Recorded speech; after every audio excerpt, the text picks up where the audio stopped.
And you hear the music, it's time for Friday with the Fuzz, so I'll hand it over to Mr. Michael Greene. Thank you, Derek. An abbreviated Friday with the Fuzz, as it is, but a little late in the morning. Sorry about that. Here in the studio with us is Elgin's Chief of Police, Jeff Swoboda. Welcome, Jeff. How are you today? Fantastic. Good morning. How are you? Good. How was your vacation? Very nice. Very nice. Took a little time off and... Came back Monday, or? Fired up. Ready to come back. Geez. Days are all messed up. I put you on the spot there. Today's Friday. Today's Friday. No, I've been here all week. I was here last week. Okay. Well, while I was gone, we also had the unfortunate death of one of our officers. So right. I came back for that and then went back. So kind of all the days kind of melted together. So yes, I've been back all this week. So, gotcha. Yes. Last night, get right into it. You had a incident. Where were we here? On the corner of Gertrude and Morgan Street, or in that area, about 8 p.m. An attempted child abduction. Can you talk a little bit about that, what you're looking for, where the case stands? Yeah, not a whole lot going on. We're going to be putting some stuff out on our Facebook page and press releases as information comes available. But last night, as you said, I think it was about 8 o'clock or so, we had a grandmother out walking her grandchild, and a white van pulled up, and somebody jumped out and tried to take the child. And the grandmother kind of fought back, also yelled for help, and the person jumped back in the van and took off. So our detectives have been obviously working on it from the moment it happened. Our patrol officers obviously were the first ones to respond, and we put something out with our code red, which is the reverse 911 to area residents. And so we're actively investigating it, but any leads luckily, on the code red? I'm not sure as of this morning. I'll get a briefing here on the detectives a little later this morning when I get in. And so, yeah, a scary moment. Luckily, but just to clarify, the child was not taken. Grandmother's okay, and child uninjured according to the press release, and the grandmother just minor injuries. As was reported. Shoved down. Exactly. So. Yeah, that's my understanding as well. So, the grandmother sounds like did a nice job. Is what kind of one of the first rules is make a lot of noise. That's what I was just going to ask you. What, absolutely. That's what I tell my kids. And Jake now 16. It's not as much a deal, but Brooke will go outside to play, and I think about this stuff all the time now. I never thought about this when I was a kid. I just never thought that somebody was going to abduct me, and I just anything happens, you just start screaming. Exactly. Get as much attention to the situation as possible. Right. And run. Yeah. And a lot of times people, and sometimes kids have temper tantrums, and you actually see parents have to pick up their own kids, right? Yeah. And say, and start as the kid's screaming. A number of right. times. And so also we tell kids, and as we're telling parents, tell your kids, scream, this is not my father, this is not my parent. This is because some people, you've heard stories where the kid's being, grabbed, and people think, oh, the kid's just being unruly, doesn't want to, listen to mom or dad, and dad just grabbed him over his shoulder and is walking out with him right now. But, this is not my parent. Run, a lot of noise, and there's really no steadfast, these are the absolute things you need to do. But one of the cool things is, I just saw it with some clips on television where, I saw it in a variety of scenarios, but where something bad happened, the amount of people that, run to scenes. I saw something where somebody got injured, and the amount of people that were running to the crash, that is what I saw on TV, to help someone. There was another incident where someone got really badly hurt, and people are running up. A different type of thing, but the Boston Marathon, the amount of good Samaritans that show up. We have it here when something happens, volunteers showing up. So hopefully if you make enough noise, I believe we live in a community that if you make enough noise, somebody's going to come out and help you. So I think if you are having issues like this, or having a problem making noise, someone call 911, I need help. Generally speaking, I believe people would come and help. So luckily nothing more.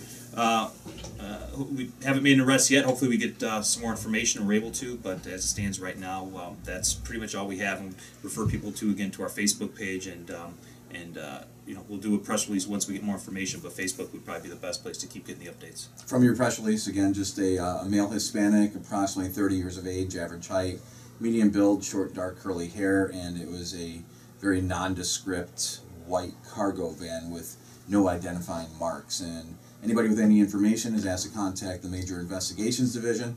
That telephone number is 847-289-2600.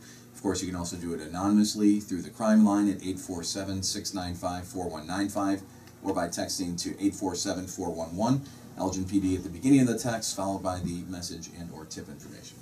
Yeah, in the description, a lot of times, we get the description and we give out pretty much what we can. We know many times it's not the best description. If somebody, how tall are they? I don't know about your height. It's average and all they can, dark hair. So I know some people look at that description. Oh, that could be anybody, or that on any description we ever give out. But we're not going to not give out the description. Here's what we've got, people. This is the information we've been given. About, how difficult it is in a time of crisis to really get a good description. You can have 20 people observe the same situation and probably get 20 different descriptions.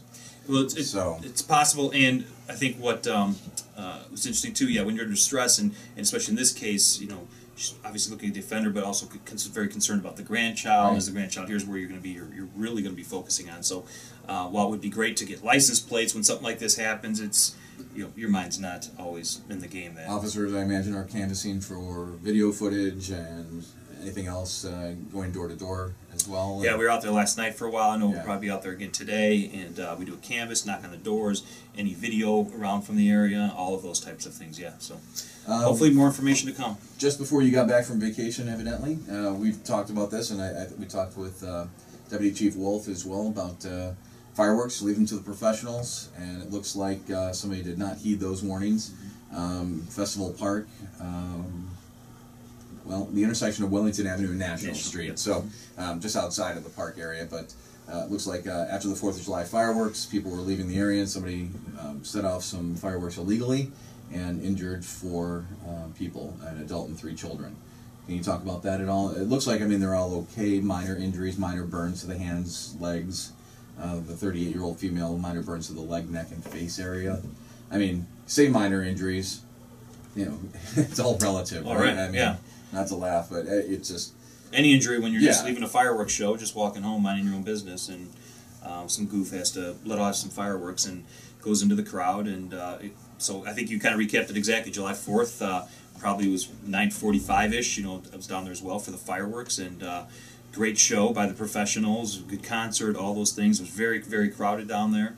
And as people were leaving, again, somebody thought it was good idea to let off some fireworks right there in the middle of many people, and not sure. I don't know. Our investigators probably know, but exactly what type of firework went off. But it went into the crowd, exploded, and 4 people got hurt. And so we're out there as well, and we're again looking at our video that we have as far as any video evidence stuff that we might have from down that area, and talking with a lot of witnesses. I know we continue to follow up. I met with an officer the other day they're finishing up some leads that they have right now, so hopefully we'll have more information on that in the coming days. But and that's one of those ones that, as we see things, and we can talk about fireworks all day long. Somebody was at city council meeting this last time.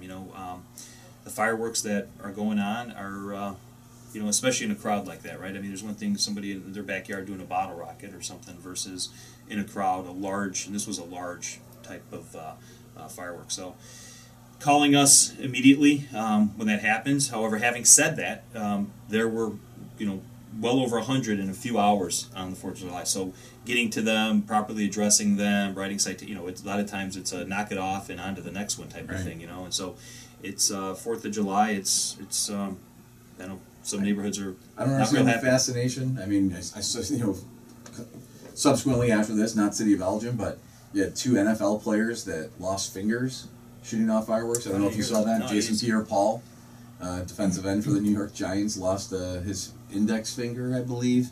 And C.J. Wilson from the Tampa Bay Buccaneers lost 2 fingers shooting off fireworks. And another man lost his life trying to shoot one off of his head. Right.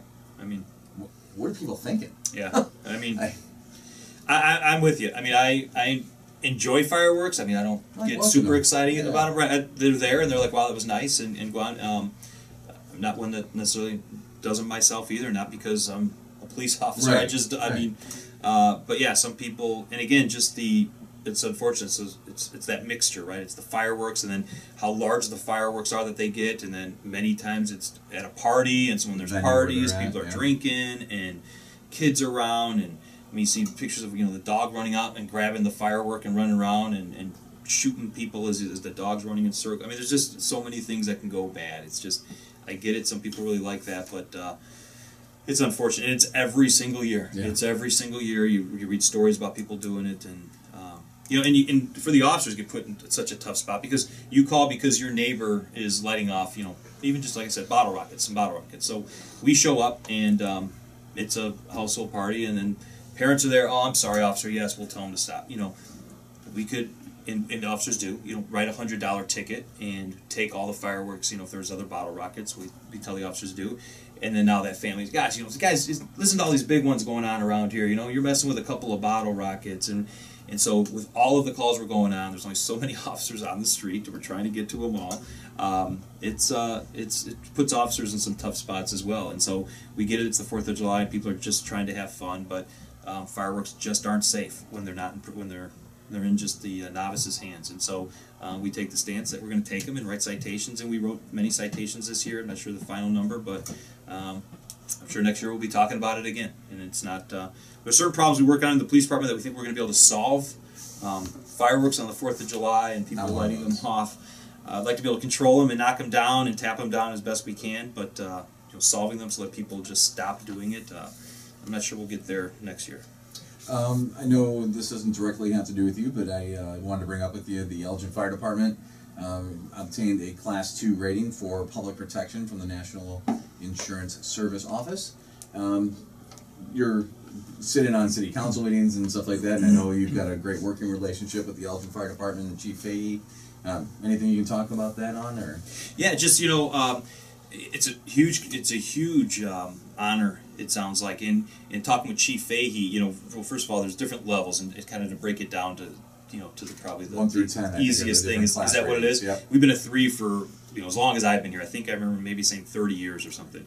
Class 3 rating for 20 years, according to. Okay, 20 years. Yep. And so to knock it down to a level 2 is just it's a huge accomplishment by the fire department. And as Chief Fahey said at the council meeting, it's a team effort. It's everything from, you know, the mayor and council putting the resources into the fire department, into public safety, code enforcement. It's not just the fire. Exactly, making sure, you know, sprinkler systems, the inspections that the fire department does. Dispatch, making sure that our dispatchers are trained appropriately so that they get the fire, the pieces of equipment to the scene as quickly as possible. The equipment that the fire department has, you know, and just I'm sure there's so much more to it that I just gave, you know, the very, very top of it. But it's just another example of you know, first of all, our fire department specifically, just how top notch they are, but just kind of the whole system that's going on here in Elgin as far as that it's working. We're putting the money into public safety and the resources, and it's all in. I know Chief Fahey would say the same thing. It's all in who you hire. I mean. I always say I'm very lucky. I get to go to many events and have people say, "Wow, the police department is doing such a great job."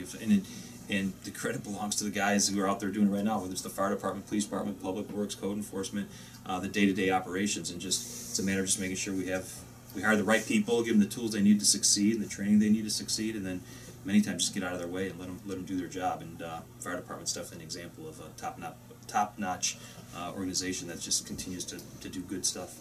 On a sad note to close out, I did want to bring up, I know you had a working relationship with Jim Klinkhammer, who is the former Carpentersville police chief, passed away Wednesday morning. Any words you can give about Jim? Yes. Did you work with him? Sad day. I met him a number of years ago, know his son very well. Down in St. Charles. Yeah, exactly. He was a police officer many years down in St. Charles, but knew Jim just through kind of never worked necessarily with him, but saw him at many events and at different social gatherings, and I was at a picnic with him a couple years back. And actually, when I heard he was at out in on Larkin Avenue, can't think of the name right now, but I stopped out to see him probably about 3 weeks ago, and so I was able to spend a little time with him, say hello to him. His son called me, told me that he was up there, so I'm glad that I did. I was able to go and talk to him for a little bit, and it was so funny because I went down to his room and he wasn't there, and they said, "Oh, he's in the cafeteria." So I went down to the cafeteria, and there was a lot of people in the cafeteria, and so I asked one of the nurses, I go, "Where's Jim Klinkhammer?" And she's like, "Oh, the chief!" And then other people start going, "Oh, chief!" And everybody's yelling chief, and then he was off to the side, and so I walked over. So it was just funny. Everybody knew him as chief over there. So yeah, sad that he's passed. Kind of the story that I got on him was that he kind of held court. You know, Saturday mornings people would be lined up outside of his office to talk to him, and just he seemed like a real good guy and very social. Absolutely, very charismatic. Yeah, I know when I was talking to him, he'd already retired, and I was a new police chief, and so he was just telling me some of the things he's dealt with, and then continue to say, listen, you are not going to make everybody happy. And so he goes, if you have any desire right now of making everybody happy, stop. And he goes, do the right thing, do it, defend why you're doing things, and just keep on moving on. You're always going to have your detractors. He goes,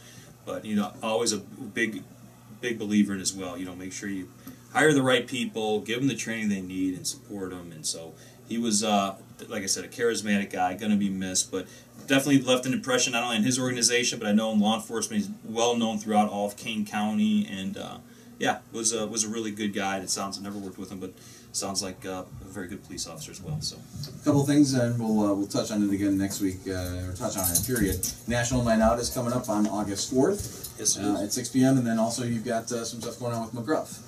Yeah, if you start seeing things on our Facebook, or you see a big McGruff walking around the neighborhood. Speaking of dogs, that's George. He's McGruff is out and about in the neighborhood, and if you're having any events where kids are going to be there, make sure you give us a call. We'll see if McGruff can stop by. Our explorers go out with them and answering emails now too. Answering emails, McGruff yes.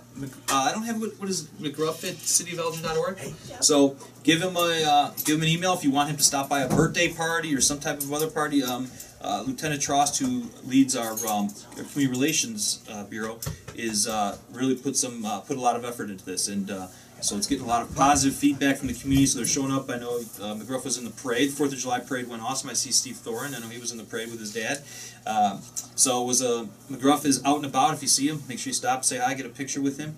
And yes, National Night Out coming up. So I think it's too late to register for a party, but you can always have your own party, and let us know. And I think we already know where they're at, but we'll be stopping by. I know myself, the mayor, city council members, a lot of people will be out and about on National Night Out. And it's a great time to get out and get to know your neighbors and talk about what's going on in your neighborhood. And if there's something we can help make it a little bit better, you let us know that night, and we're all over it. Chief Swoboda, thank you very much for joining us on Friday with the Fuzz. Thanks a lot. Appreciate you having us. It's good to be back, and you guys have a great weekend. Yeah, you too. Close up a couple cases, and you're good. Close up a couple cases here, and we'll talk about them next week. There you go. Done. You're listening to AM 1410, WRMN. And Elgin.